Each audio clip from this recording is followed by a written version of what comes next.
Hello friends, मी रेखा special Marathi रेसिपीजमध्ये आपल्या सर्वांचं खूप खूप स्वागत आहे।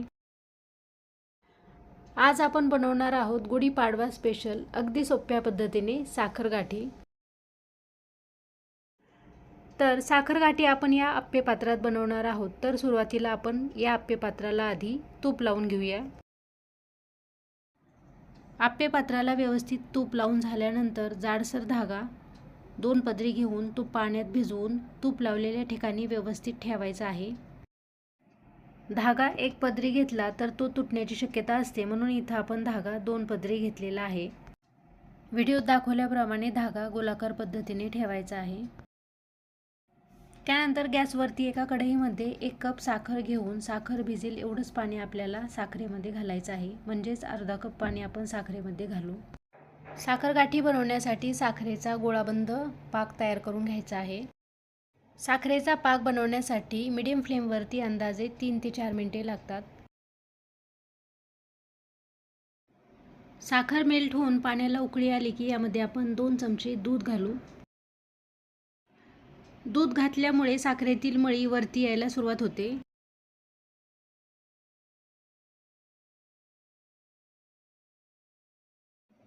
साखरेतील मळी म्हणजेच वरचा हा काळसर फेस, जो आपण चमच्याच्या साहाय्याने बाजूला काढून घेऊ।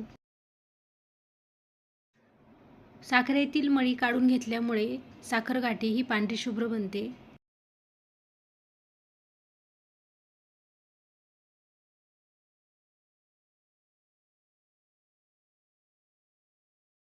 अशा पद्धतीने आपण साखरेची मळी काढून घेतली।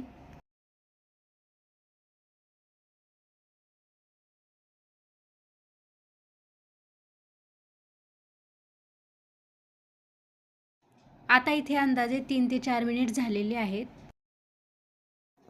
साखरगाठीसाठी लागणारा गोळाबंद पाक तयार झाला आहे की नाही हे एकदा आपण चेक करू। त्यासाठी एका प्लेटमध्ये पाणी घेऊन या पाकाचे 1-2 थेंब आपण पाण्यामध्ये सोडू। अशा प्रकारे पाण्यामध्ये साखरेचा गोळा बनत असेल तर आपला पाक तयार आहे। आता लगेचच आपण तयार आप्पे पात्रामध्ये पळीच्या साहाय्याने थोडा थोडा साखर पाक घालू। गॅस बंद न करता लो फ्लेम ठेवूनच आपल्याला ही प्रोसेस करायची आहे, नाहीतर पाक लगेचच घट्ट व्हायला सुरुवात होते।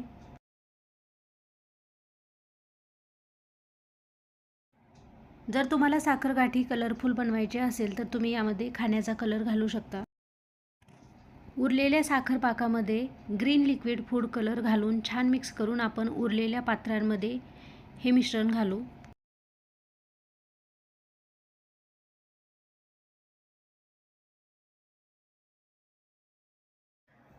दोन मिनिटभराने मिश्रण थंड झालं की आप्पे पात्रांमधून आपण साखरगाठी अशा पद्धतीने काढून घेऊ।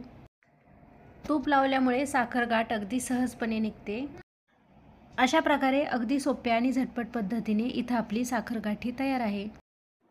झटपट आणि सोप्या पद्धतीने तयार होणारी साखरगाठी तुम्हीही नक्की ट्राय करा। आणि माझी ही रेसिपी आवडली असेल तर व्हिडिओला लाईक, चॅनलला सबस्क्राईब आणि शेअर करायला विसरू नका। आणि हो, बाजूला असलेलं बेल आयकॉन ही नक्की दाबा, जेणेकरून माझ्या प्रत्येक व्हिडिओचं नोटिफिकेशन तुम्हाला सगळ्यात आधी मिळेल। पुन्हा भेटूयात पुढच्या रेसिपीसह, तोपर्यंत नमस्कार।